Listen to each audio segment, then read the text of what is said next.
Well, we'll get started because I think it's time. So first off, thank you so much to everyone who is joining us for today's webinar, A New Era for Zoo Horticulture. We're really excited to have everyone here and to hear from Pittsburgh Zoo and Indianapolis Zoo about their experiences with Hortis so far. First, we'll do a quick round of introductions. So for those that I haven't spoken with previously, I'm Jamie Penn and I cover our growth activities in the Hortis team. So I work with zoos, gardens, and more or less everything in between, helping them to get started and supporting along the way to getting you live with Hortis. And also on the team, we have Havard Osgaard, our Director of Botanical Solutions at Species 360. Havard has many years of experience under his belt in supporting institutions with plant collections, and he'll be guiding our discussions today. And also a massive thank you to our amazing speakers who are on the call as well for taking the time to share their insights. Firstly, today we'll be hearing from Suzie Steel, who is the Assistant Curator of Horticulture at Indianapolis Zoo. And Suzie will share insights from over a year of using Hortis. And then we'll hear from Joe Williams, Curator of Horticulture and Grounds at Pittsburgh Zoo and Aquarium, who will be telling us about their motivation for adopting Hortis and how it's been going for them so far. So really looking forward to the session. So let's get started. Over to you, Havard. Thank you very much, Jamie. Yeah, so very excited to see so many of you being able to join us today. We're going to kick off. I'm just going to warm up a bit before our speakers, just to talk a bit about this particular question. I think for many, this is already well understood, but it's sometimes worth sort of reflecting a bit on why you would like to keep plant records in the first place. And we've just picked five reasons, you might say, or five main sort of motivations, but there are more depending on your institution and your mission. So I think probably the favorite one for me, at least, is the idea of safeguarding institutional knowledge, especially if you're a larger institution. People move, people come, but there's also knowledge about plants, etc. So records will help you to transfer knowledge between staff members and also to keep that for the future. That sort of then transcends into transparency and staff engagement. People can collaborate. They can learn more about what other people are doing. There might be people who are not involved in the plants who can learn more about what others are doing. So those kind of benefits are very obvious. The middle one is what I think a lot of botanic gardens and also zoos are sort of looking at as a foundational part, which is what we call data-driven collection management. So you know what the collection you have, what the state is, and what you're planning for, and that's quite hard to achieve if you don't have records. It's close to impossible. It might be in the head of some staff members, but being able to communicate the scope and the plans for your collection, obviously, plant records is essential for that. And obviously, in this day and age, with plant conservation and other things, education and engagement with the public is crucial to increase what should I say, mission alignment, and plant records could be is often a fundamental part of that story. And then a last thing we mentioned on this slide, but there's more to it for sure, is for accreditation, whether that's Arboretum accreditation or Botanic Garden accreditation. Obviously, plant records are essential. But I'm sure Suzie and Joe will dip into this aspect as well during their talks. So but I thought it was just, guys, a nice primer for you to have a bit of a think about. And please use the chat function if you have any questions related to what we cover here today as well, including this one. You might have some other good sort of reasoning that we haven't touched on here on this quick slide. I also want to point to this little illustration on the right, which is considered to be the first early version of plant records, which is the Eber's Papyrus 1500 BC, where they wrote down details about medicinal plants. So people started early on this. So, but it's not too late to start, even though This is 4,000 years later. Now, with Hortis, our aim is to solve problems people have with record keeping, to make life as easy as possible for you, so that the effort of doing record keeping is as friction-free as possible. And we've picked 4 things here. There's more that we are trying to solve, but these are typically the things we see that repeats itself when you talk to different institutions. One is what we refer to as collection impact, that you have wonderful plants, amazing collections, but you don't have the ability to utilize it properly because nobody knows about it. It might be inaccurate, so you don't really have the ability to share it with anybody, etc. So those kind of things are problematic if records are not of a decent standard. The second part, which is when we've done surveys, people complain that they don't have enough time, and that's very common in many industries. So what we're trying to do is to make it as efficient as possible, so that your time that you invest in record keeping is as impactful as possible for the time you put in. The third thing we want to highlight is plant names. Now, there are about 1.5 million published names, or 400,000 species out there, and then without the cultivars. So spelling this correctly and keeping track of it is a big job. So we're taking that burden off from you by providing integrated taxonomy, which helps an awful lot. And the last thing I want to add, you see an illustration here on the side that Hortis runs on anything, so you can use, we see that 30% of our users are actually doing record keeping on the smartphone in the field. So that makes a big change for how you, the time you spend, but also the quality, etc., and who gets involved. So that there are a lot of things that helps people to progress when it comes to record keeping.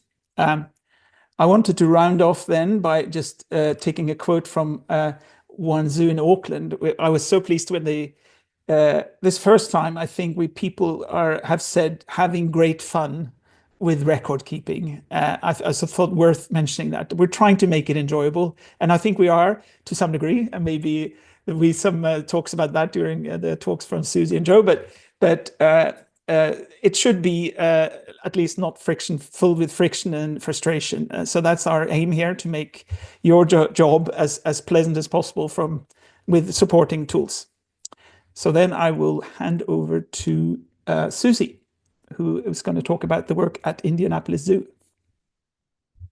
All right. Thank you, Havard. And I apologize that my video is still not working for me. And it's great to see so many people in attendance today from all over the world. That's awesome. So yeah, we have been using Hortis for a little over a year now. As our new plant record management system. So just to give you a little background on the zoo and our mission and kind of where we're going with all of our plant care and botanical collection.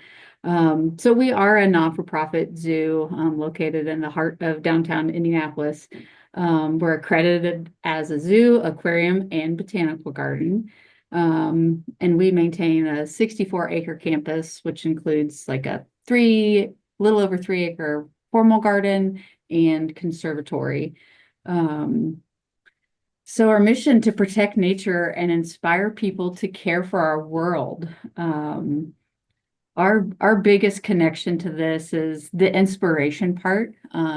We think that, the plants make the first impression for people coming into the zoo. From the moment they enter the parking lot to going through the formal gardens, like whether it's a display of beautiful tulips, that's kind of what draws people in. And every guest that enters through our gates, we know is an opportunity to advance our mission through educational signage, interpretation, and just all the connections we can have with our guests. And here within the horticulture department, we work really hard to promote the protecting our plants, just as much as people think about protecting the animals, and just getting that message out there to our guests. And just how the animals, the plants, insects, all function as one ecosystem, and that everything deserves a place in conservation. Let's see. And so we chose Hortis. Really, as Havard kind of mentioned, we were dealing with lots of frustrations with our old database.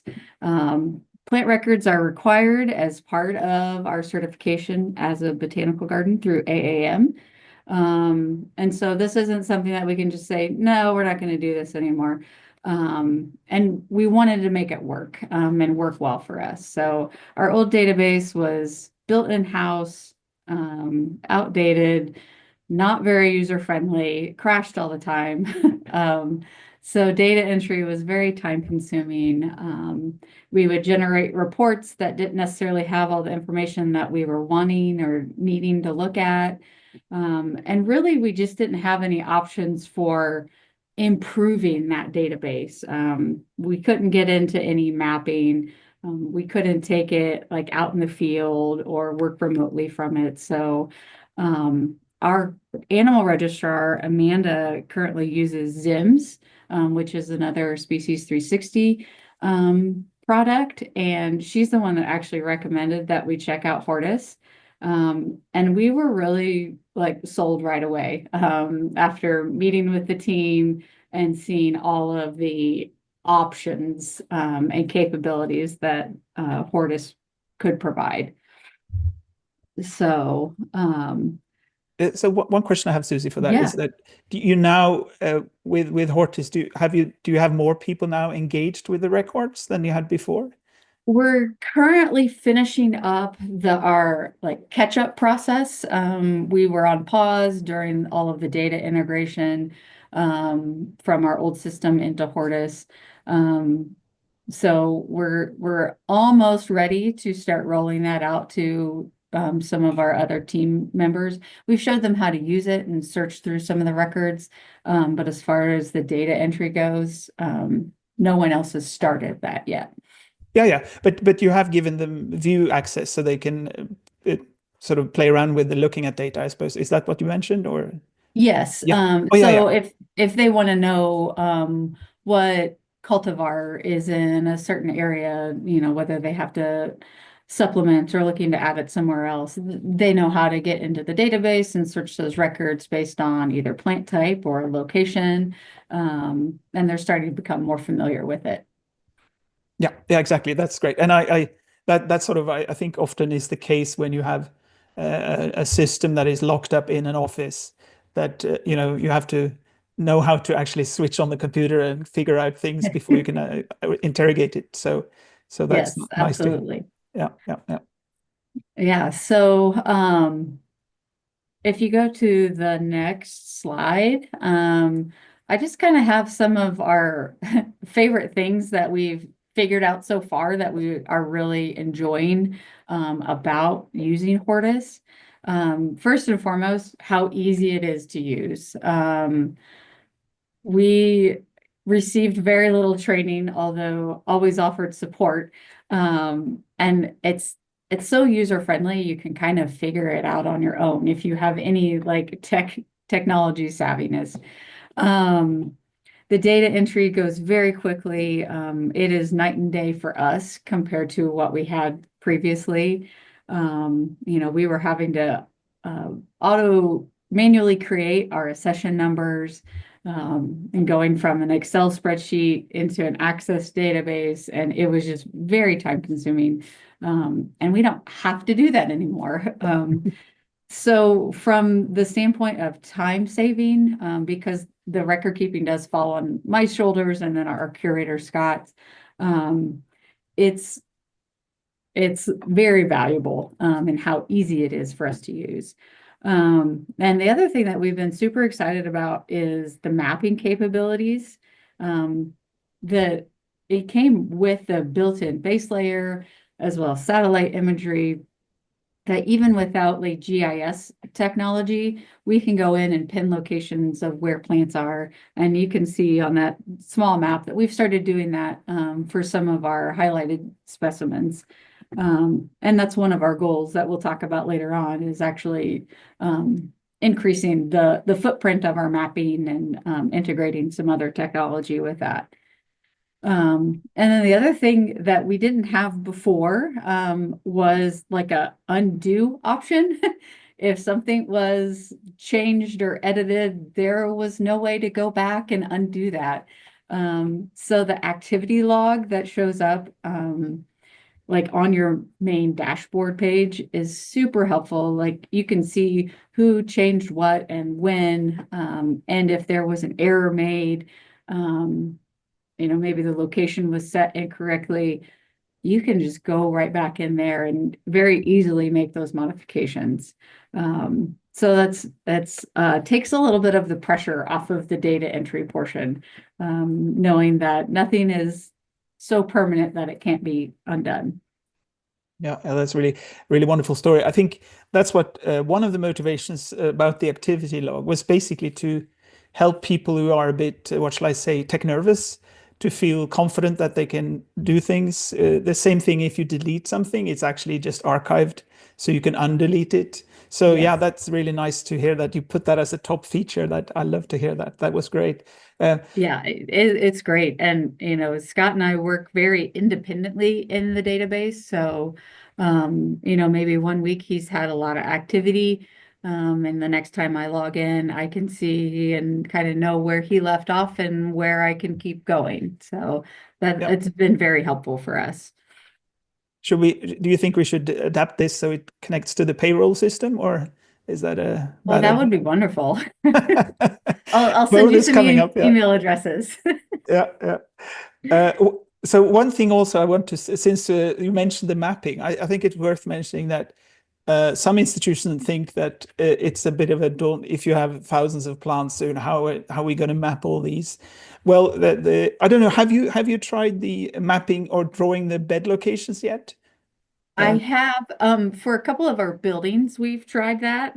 Pretty straightforward footprint. And it seems pretty intuitive on how we can even freeform some of the bed locations, even without having them, on the map directly. Yeah. The reason I mentioned it was more that, especially for people who have lots of annuals and herbaceous, that if you record them in that bed, then you can actually use the map and find, oh, that plant is up in that area. And you see the bed, even though you haven't mapped all the individual plants. So you can actually get started with a useful map without having to map every single plant. So that's one of the things that we thought about, to try to, again, remove friction, so that you think, oh, we can't use the map until we have all our plants mapped. But yeah, one final question on this particular thing. Was there any surprises for you when after you've used Hortis for a bit, with things that you didn't expect that came as a good or a bad surprise? Nothing but good surprises for sure. We expected it to be easy to use. And I think Scott and I both were very surprised at just how easy it is to use. And how many different types of reports you can generate through the filter options. Maybe I wanted to see how many of a certain tree species that are on the property. You can just search that one species and it tells you all of the locations that it's located on the property, which is wonderful. And as we talk about like our goals in using this, I think that is going to go a long way with our education outreach opportunities. Yeah. Thank you for saying, when you said that, because people who've never tried Hortis, but where do you run the reports? And you I explained it. You just use the list feature and filter away. So yes. I hope our engineer is listening to this, and I hope he will. Wonderful. Thank you. Okay. Oh, you demonstrate. Yeah. So I just have a couple of slides that show one of our accession reports. Maybe this is a materials report because it shows the location. But just the features that we really like, that you can add the photo. This happens to be one of our specimens in the conservatory. You can add the photo, it's mapped. You can see the date that we added it to the collection.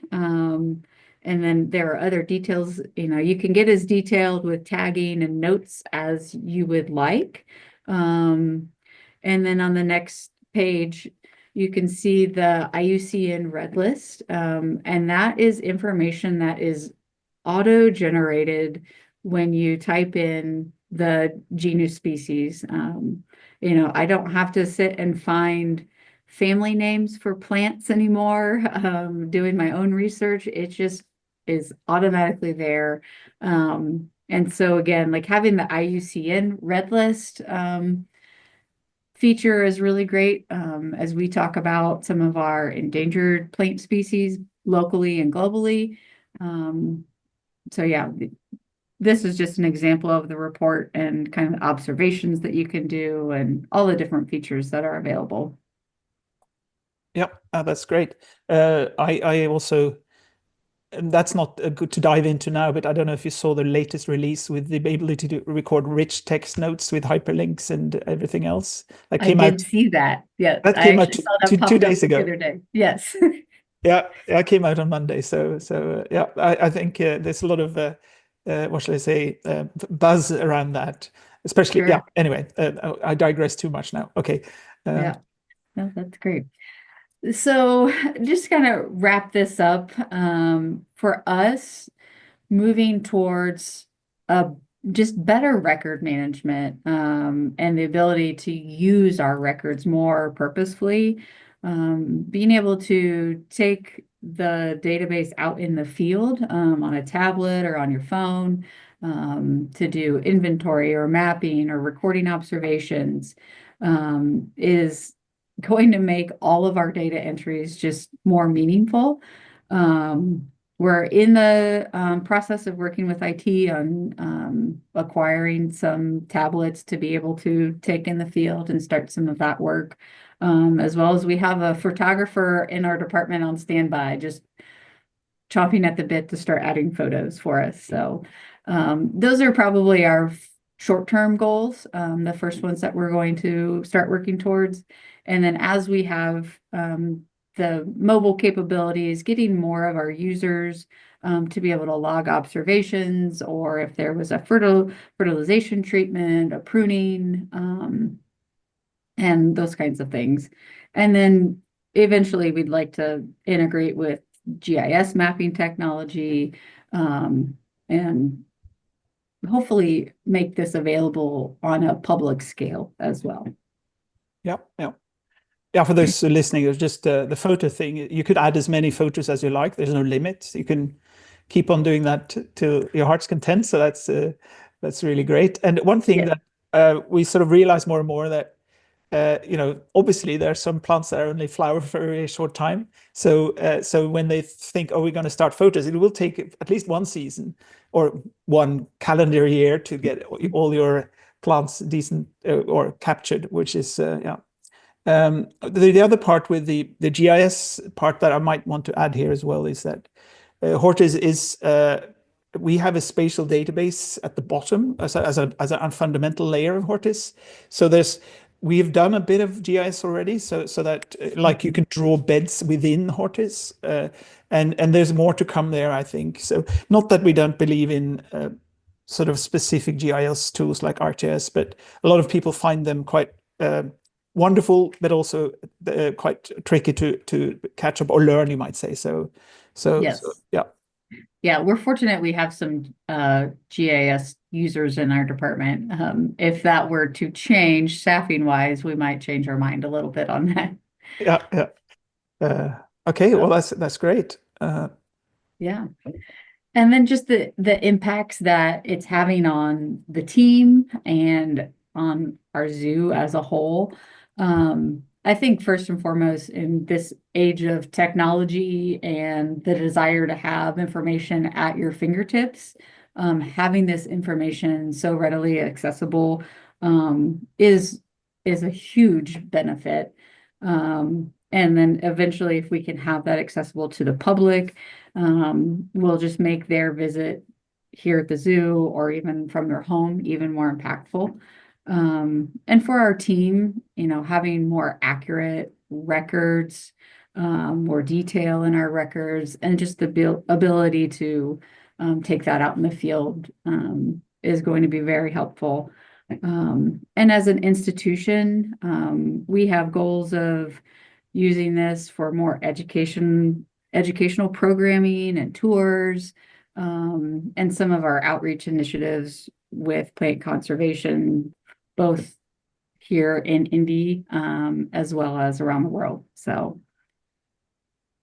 Yeah, they're just for the people listening in as well. To switch on and share your collection online is very easy, and you can be very curatorial there. So you can just say we start by sharing only our rhododendrons or whatever. So it's not like, oh, we're gonna show all everything we have. You can be very, very sort of mindful about that, so you can start gradually as well. And there's QR code support for that, so you can have QR codes in the garden for people to scan to see what you share with the visitors. So we might put in on the chat list here a link to a demo site so people can try that. We could do that at the end of the session here today. So that's great. Okay. Yes. Thank you so much.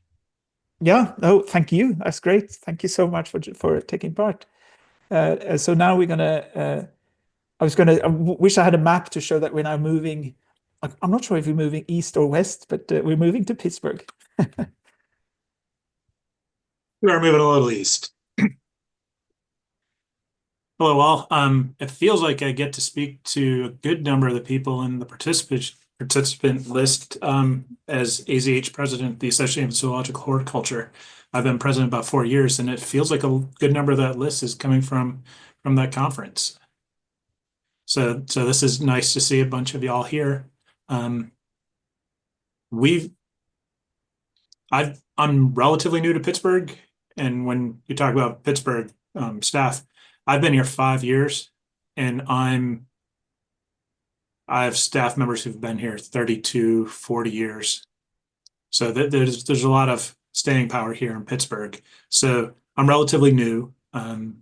As I started during COVID. I started March 2nd, 2020. So the world kind of stopped right after I started. And we've had a bunch of new and interesting things found that we could do better, we could do different. We have a new director. He's been here 3-4 years. One of the first things he said to me is like, Joe, we basically have a botanic garden, correct? I'm like, yes, all zoos essentially have botanic gardens just by nature of supporting the animals, being the canvas for the animal species. So we have such an eclectic plant collection. So he's like, could we look into that? And I'm like, of course we could look into that. I was charged with looking into that when I was at the Houston Zoo. I was there for over a decade. And there, I think I was close to 4,500 species of plant. Here, I'm closer to 3,000. But we have such a diverse and huge collection here. Granted, right now, most of it looks like sticks. We are very much what those of you who are born and raised in the U.S. know, Mr. Rogers' Neighborhood. This city looks like the opening credits of Mr. Rogers' Neighborhood, where its models, it looks very strange. Like it's just a barren place. Coming from Houston, I was in Houston for 20 years. We were always green and lush. So it's been fun. I'm originally from up this way, but my career has been in the South largely. So we got here. Historically, I'd used BG base.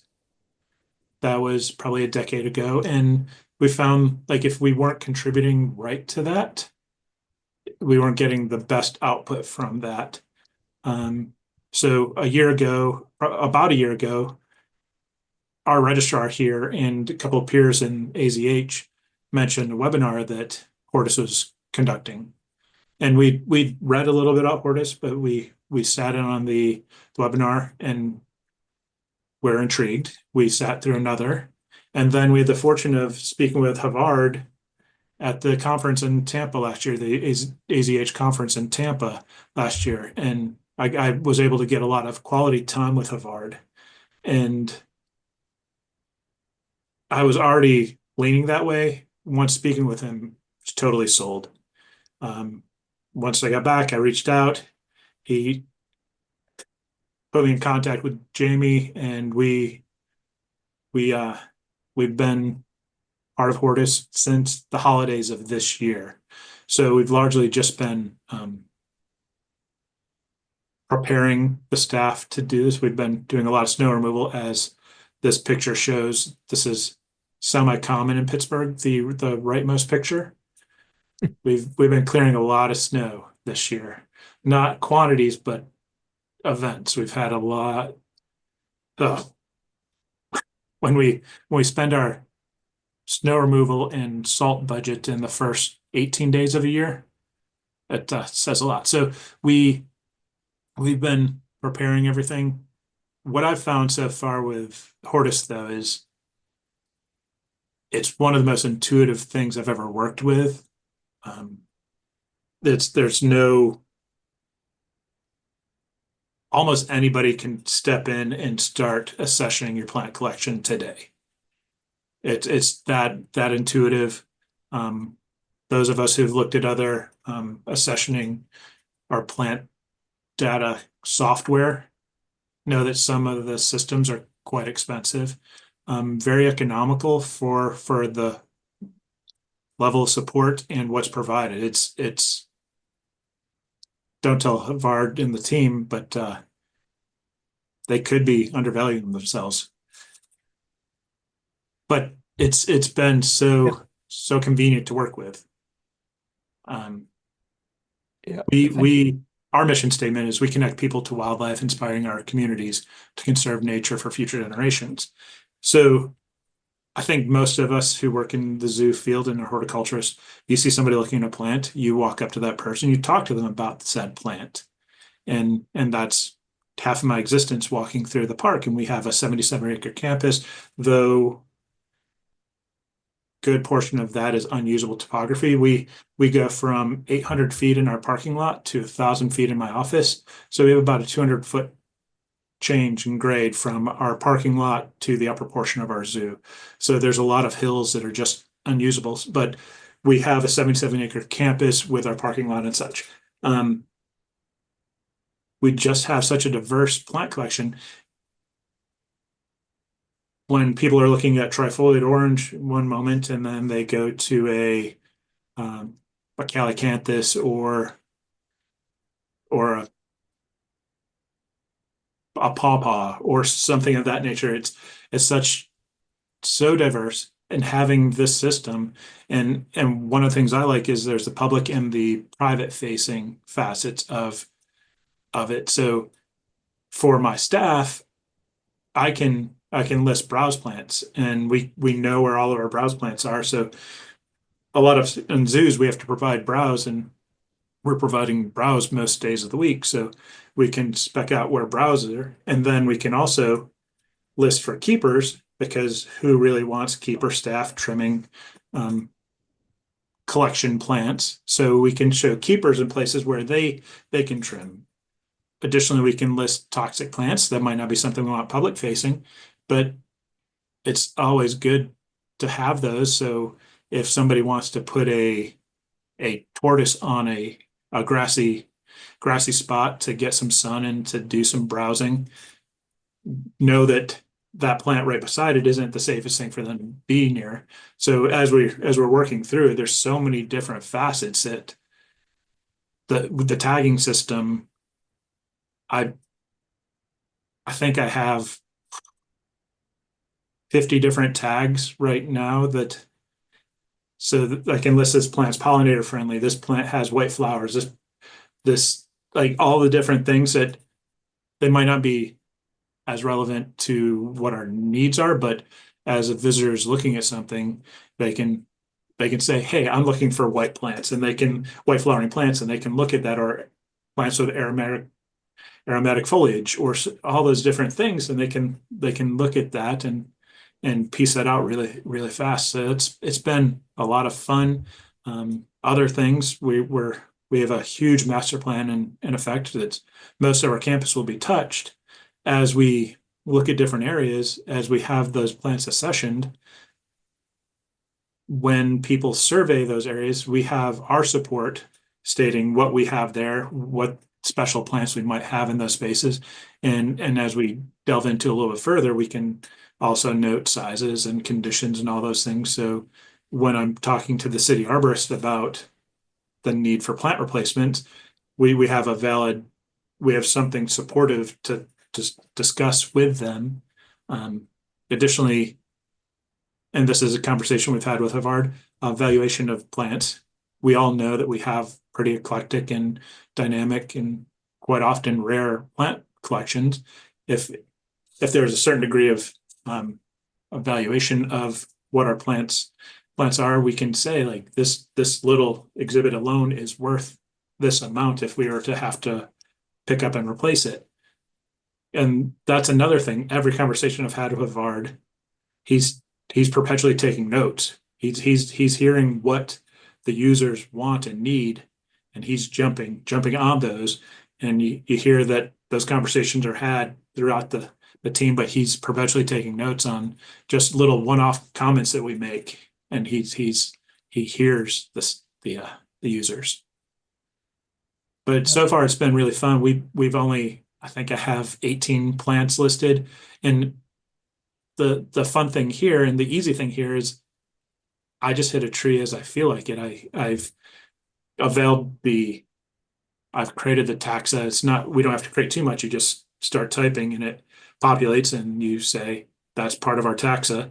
And then as you accession, and I've accessioned as I was walking through the park, I've accessioned from my office, you know, all those various things. So I just started with a handful of things. I actually saw somebody comment on greenhouse. My greenhouse, I just created I mapped that little box in my greenhouse. As it's so dynamic in there, we tend not to mark the locations of things in the greenhouse, but and our greenhouse is utilized 5-6 months of the year. We have a number of tropicals we bring in and out. So as we put them in there, we can just say it's in the greenhouse, and then we move it into the beds in the park. We mark out where they go. But the greenhouse is that catch-all, and the same with pollinator beds that you just let naturalize a little bit. You can just kind of create that space, which is very convenient. Yeah, I love what you mentioned with the tags. Is quite a few other users who have said, and I'm not sure you've broken the record with 50, but it's a good it's a high number. But that's fantastic. I love that. Yeah. But another thing to add to your story, I think that you mentioned briefly, is that you decided to start to build up your records instead of transferring all data, and I think that's in many cases a sound choice, because what you get if you transfer all data that is, maybe half of them are already dead, and you basically will constantly have that inherit that uncertainty, and that will take a long time to clear up. So now by you recording gradually, incrementally, you know that what's in there is reliable. So that makes it quite a big difference, I think, in terms of how you can approach the use of the data as you progress. Yeah. And the mapping and the ease of accessioning and deaccessioning are coming from Houston. We had a handful of plants that were collected in the wild, and a couple of things that were extinct in the wild or so rare. But I was there, and 30 years ago, so-and-so gave you one of these plants that has only been found in a small little pocket in northern Mexico.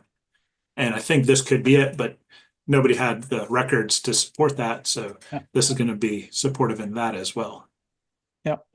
But thank you again for so nice comments as well. I mean, that's what we are driven by, is to learn and understand where the itch is, if you like, where people struggle, and so that gives us satisfaction to help you guys. But it's really, really enjoyable for us as well.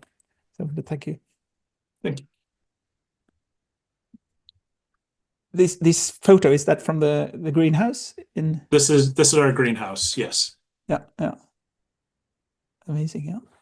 And we definitely overfill it. So marking out where each individual little plant sits, and especially as we have Spathoglottis and other ground orchid type things underneath benches. So we have it layered something fierce. We have things in pots.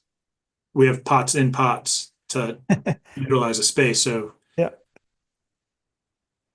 I also want to shout out to anybody who is in America who's not member of ACH. You are missing out. I felt very privileged to be part of that, or take part in the first time last year, and hopefully I'll be there again this year. So if you're not member, sign up now. yeah, we'll be in Tampa this October. So anybody hasn't heard yet. Yeah.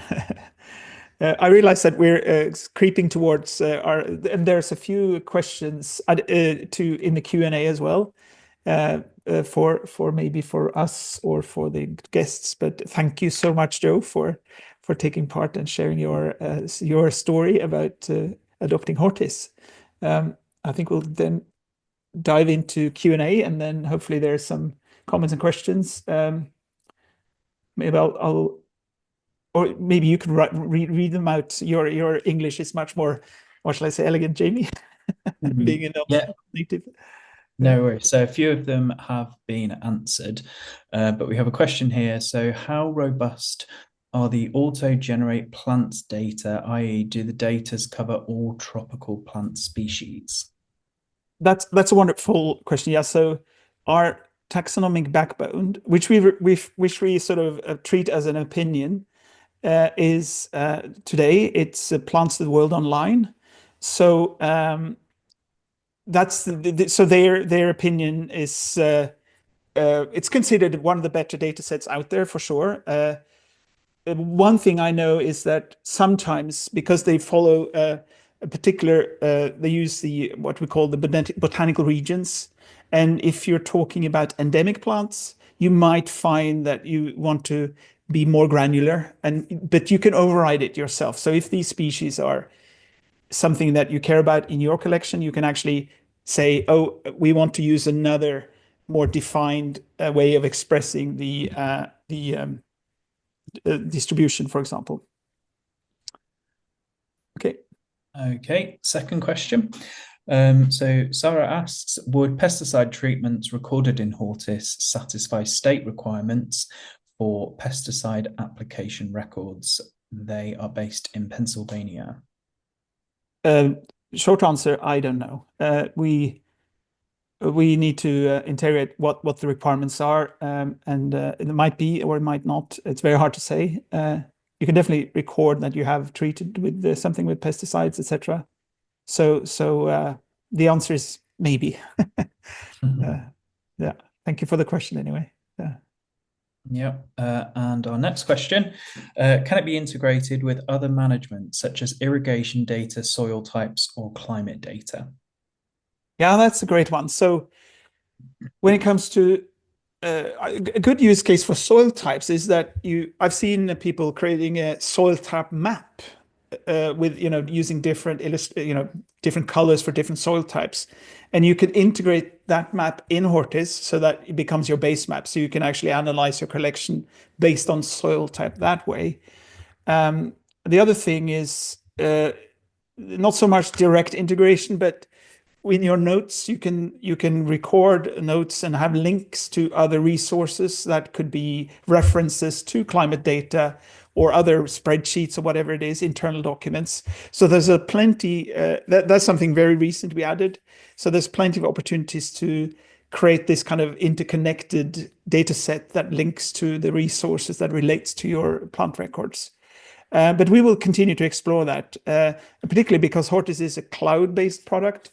There's a lot of opportunities to integrate with other cloud products that have a similar approach. So there's more to come there. But for now, we can do what I mentioned, and there's more to come. So thank you. That's a great question. Yeah. Perfect. And another one from Sean Murdy.